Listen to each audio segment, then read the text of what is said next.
Hello everyone, welcome to my YouTube channel. तो आज जो है ना वो मैं 61 नंबर क्वेश्चन से लूसेंट सॉरी लूसेंट नहीं है, ये घटना चक्र की है। और घटना चक्र का बुक खत्म होने के बाद मैं लूसेंट का भी वीडियो लेके आऊँगी। तो चलते हैं 61 नंबर क्वेश्चन में। और एक चीज़, हाँ, आप लोग प्लीज़ सब्सक्राइब भी कर दिया कीजिए अगर थोड़ा भी अच्छा लग रहा है आप लोग को वीडियो तो। चलते हैं 61 नंबर क्वेश्चन की तरफ। तो देखिए, निम्नलिखित में कौन सा युग्म सही सुमेलित नहीं है। इसका राइट आंसर ऑप्शन सी हो जाएगा, भीतरी स्तंभ लेख, जो कि पुलकेशिन द्वितीय। ये गलत हो जाएगा। नेक्स्ट क्वेश्चन है, निम्नलिखित में से किस वंश के शासकों को पुराणों में श्री पर्वतीय कहा गया। तो इसका राइट आंसर हो जाएगा इक्ष्वाकु। क्या हो जाएगा? इक्ष्वाकु हो जाएगा। इक्ष्वाकु वंश के शासकों को पुराणों में श्री पर्वतीय तथा आंध्रभृत कहा गया है। पहले वे सातवाहनों के सामंत थे, किंतु उनके पतन के बाद उन्होंने अपनी स्वतंत्रता घोषित कर दी। इस वंश का संस्थापक श्री शांतमूल था। निम्न कथनों पर विचार कीजिए।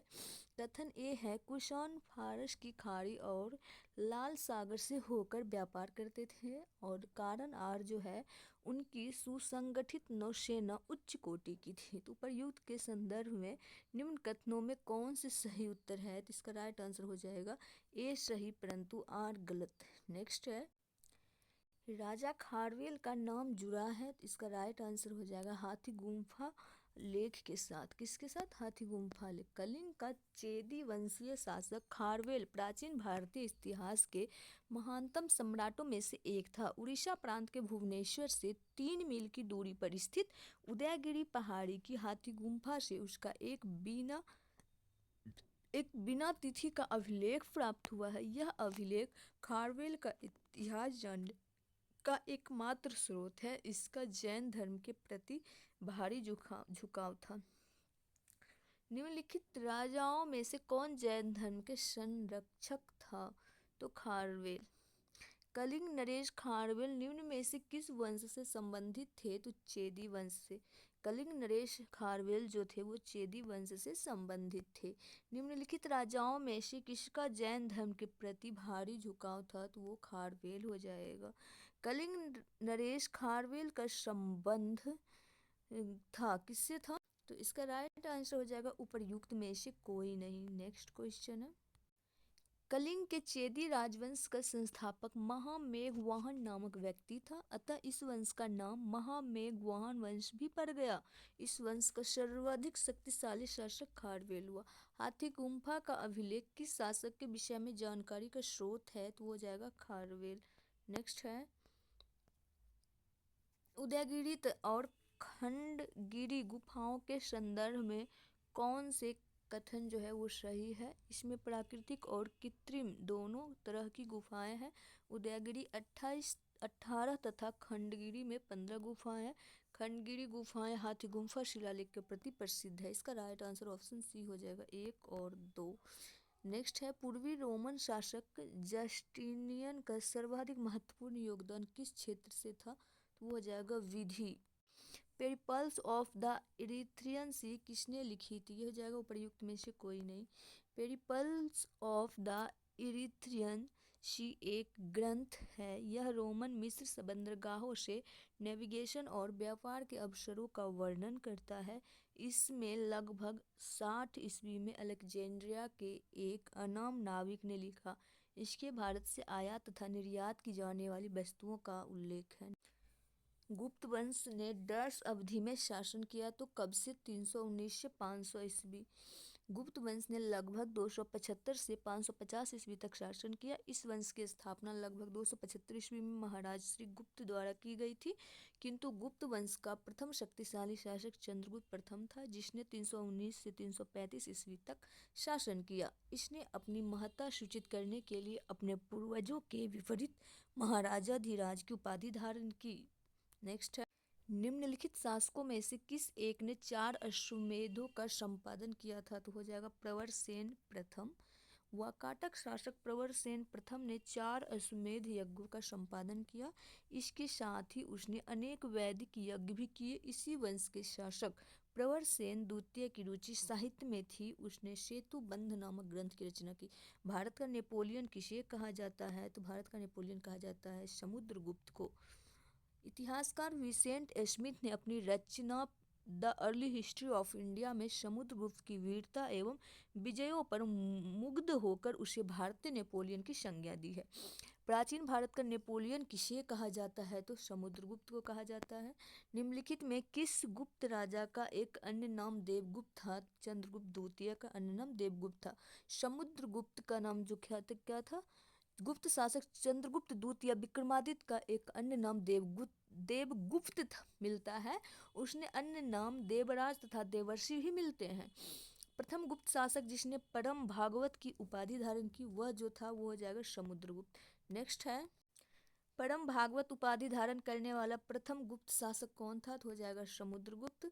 इलाहाबाद स्तंभ अभिलेख निम्नलिखित में से किस एक से संबंधित है? तो अशोक और समुद्रगुप्त से। इलाहाबाद का अशोक स्तंभ अभिलेख समुद्रगुप्त के शासन के बारे में भी सूचना प्रदान करता है। इस स्तंभ पर समुद्रगुप्त के संधि विग्रहिक हरिसेन ने संस्कृत भाषा में प्रशंसात्मक वर्णन किया है जिसे प्रयाग प्रशस्ति कहा गया है। इसमें समुद्रगुप्त की विजयों का उल्लेख है। इलाहाबाद का अशोक स्तंभ किसके शासन के बारे में सूचना प्रदान करता है? तो ये हो जाएगा समुद्रगुप्त के। नेक्स्ट है प्रयाग प्रशस्ति किसके सैन्य अभियान के बारे में जानकारी देती है? तो ये हो जाएगा समुद्रगुप्त। नेक्स्ट क्वेश्चन है समुद्रगुप्त के प्रयाग प्रशस्ति में कौशल के शासक का क्या नाम था? तो वो हो जाएगा महेंद्र। नेक्स्ट है प्रयाग प्रशस्ति की 19वीं और 20वीं पंक्तियों में दक्षिणापथ के 12 राज्यों तथा उनके राजाओं के नाम मिलते हैं। प्रयाग प्रशस्ति से ज्ञात होता है कि कौशल का राजा महेंद्र था।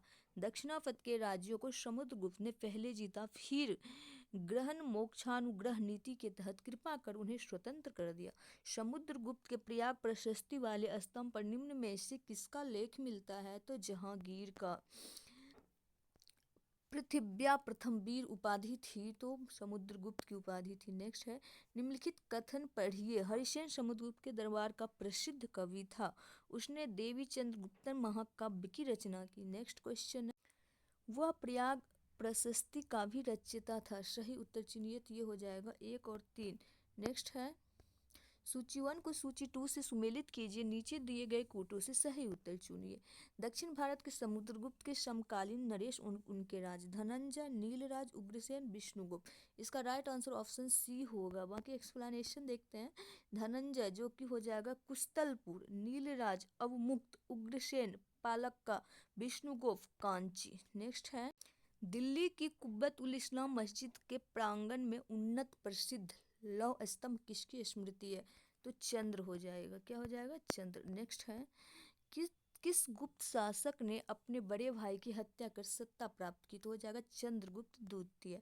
कौन सा राजवंश हुनों के आक्रमण से अत्यंत विचलित हुआ? तो ये हो जाएगा क्या हो जाएगा? गुप्त हो जाएगा। नेक्स्ट क्वेश्चन हुनों ने भारत पर आक्रमण किया था तो स्कंदगुप्त के शासनकाल में। कब? स्कंदगुप्त के शासनकाल में।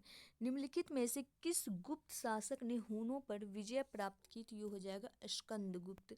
नेक्स्ट है गुप्त सम्राट जिसने हुनों को पराजित किया था तो वो कौन हो जाएगा? स्कंदगुप्त हो जाएगा।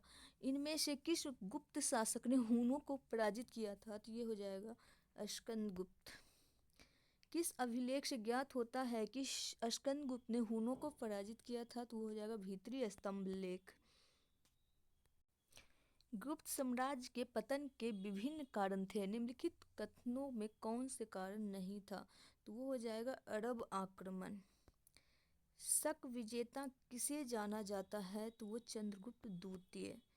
नेक्स्ट है रजत सिक्के जारी करने वाला प्रथम गुप्त शासक था तो हो जाएगा चंद्रगुप्त द्वितीय। नेक्स्ट है चंद्रगुप्त द्वितीय के संदर्भ में निम्नलिखित में से कौन से कथन सही है? शक विजय के संदर्भ में सबसे सबल प्रमाण इस नरेश की रजत मुद्राएं हैं। इन मुद्राओं की तौल लगभग 33 ग्रेन हुआ करती थी। नेक्स्ट नीचे दिए गए कूट से सही उत्तर चयन कीजिए। इसका राइट आंसर हो जाएगा 1 और 2 दोनों। प्रसिद्ध चीनी यात्री फाहियान ने किसके शासनकाल में भारत की यात्रा की? तो ये हो जाएगा चंद्रगुप्त द्वितीय। निम्नलिखित में कौन से सही सुमेलित नहीं है? तो प्रभावती गुप्ता उदयगिरी गुहा लेख, कुमार गुप्त प्रथम मंदसौर अभिलेख, पतिक तक्षशिला अभिलेख, चंद्रगुप्त द्वितीय उदयगिरी गुहा अभिलेख, समुद्रगुप्त एरन अभिलेख। निम्न में से कौन सा अभिलेख विश्व के प्रथम विज्ञापन के तौर पर जाना जाता है? तो वो हो जाएगा दसपुर अभिलेख।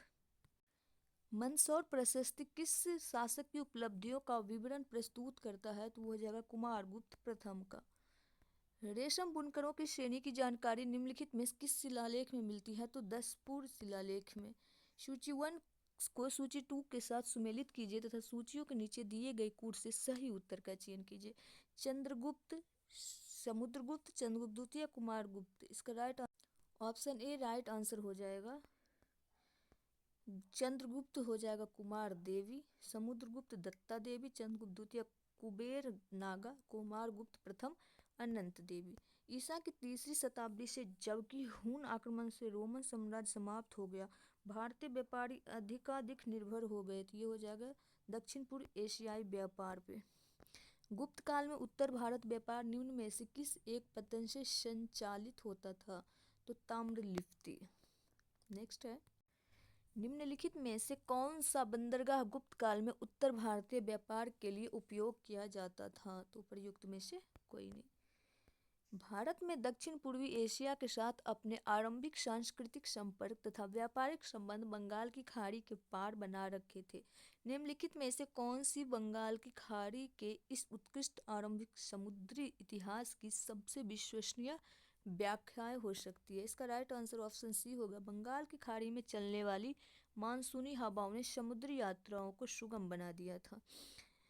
प्राचीन भारत में देश की अर्थव्यवस्थाओं में अत्यंत महत्वपूर्ण भूमिका निभाने वाली श्रेणी संगठन के संदर्भ में निम्नलिखित में से कौन से कथन सही है? तो इसका राइट आंसर ऑप्शन सी। बाकी एक्सप्लेनेशन पढ़ लेते हैं।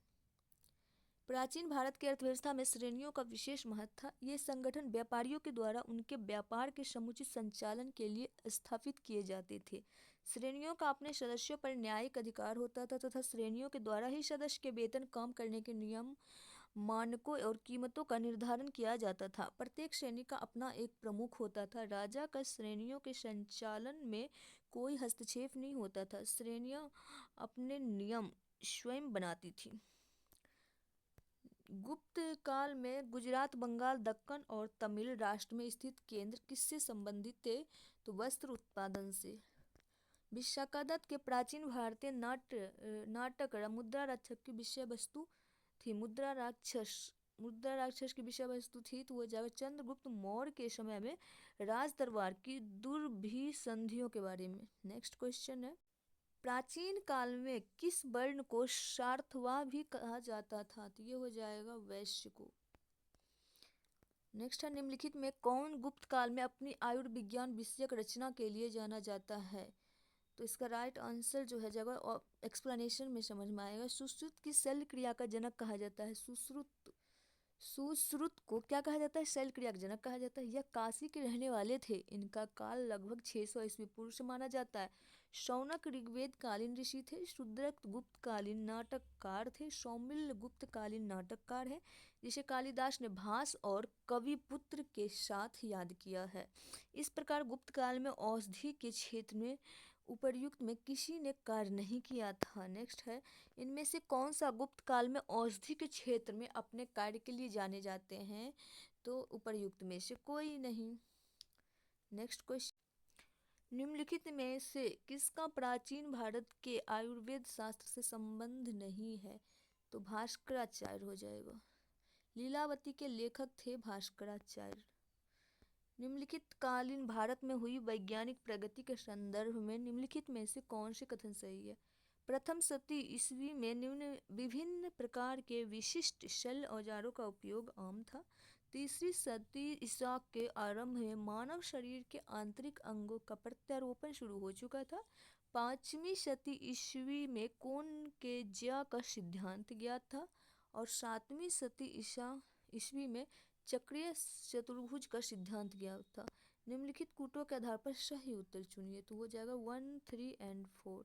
नेक्स्ट क्वेश्चन है, भारतीय यात्रा में फाहियान ने एक अस्पताल का उल्लेख किया। यह स्थित था पाटलिपुत्र में।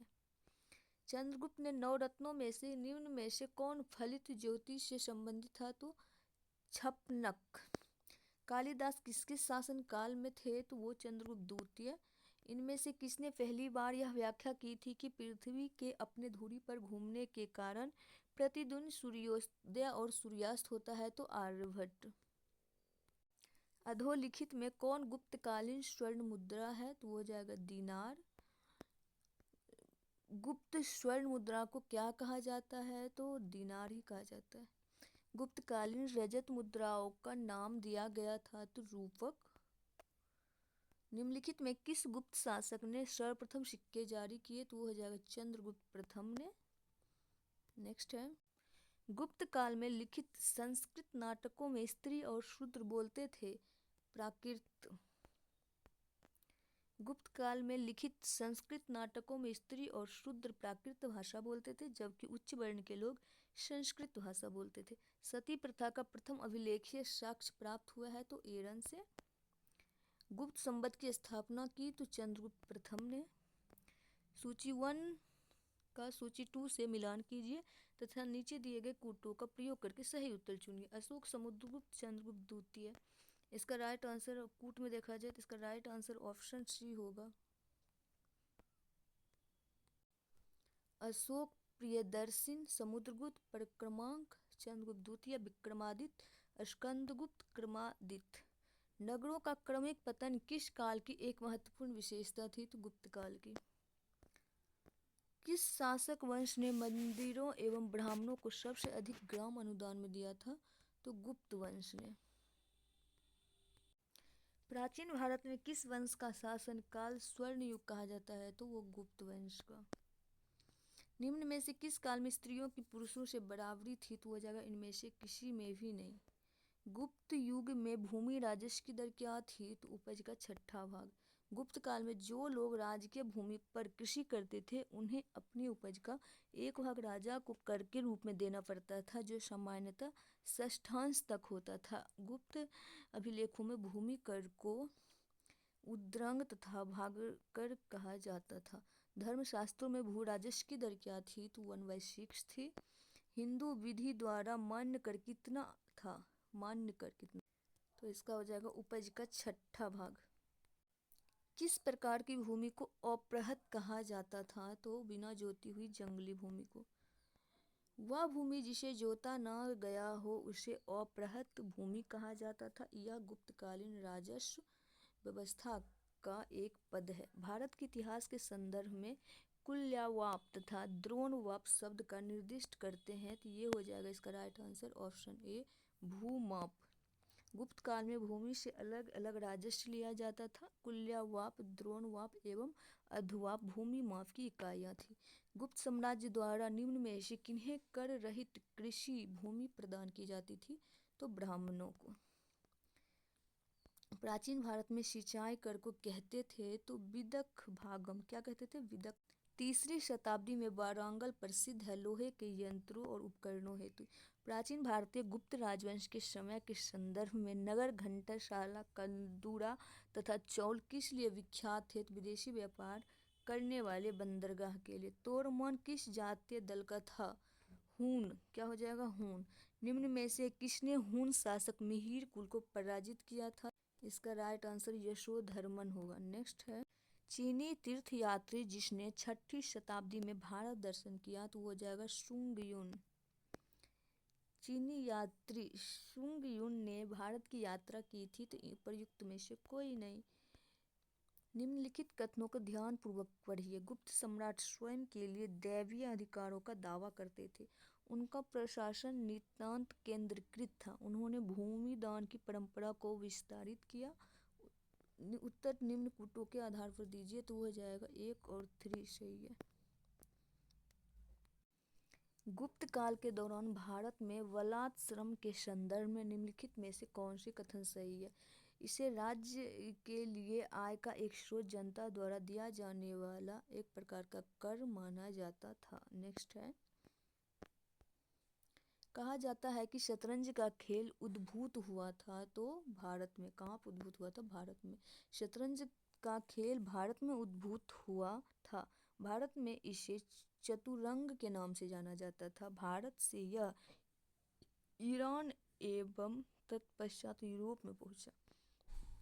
शूद्रक द्वारा लिखी हुई प्राचीन भारतीय पुस्तक मृच्छकटिकम का विषय था, तो ये हो जाएगा एक धनी व्यापारी और एक गणिका की पुत्री की प्रेम गाथा। आज के लिए इतना ही, मिलेंगे नेक्स्ट वीडियो में, तब तक के लिए bye, take care, all the best. Video पसंद आए तो वीडियो को लाइक कर दीजिएगा, चैनल को सब्सक्राइब कर दीजिएगा। Thanks for watching, bye bye, take care.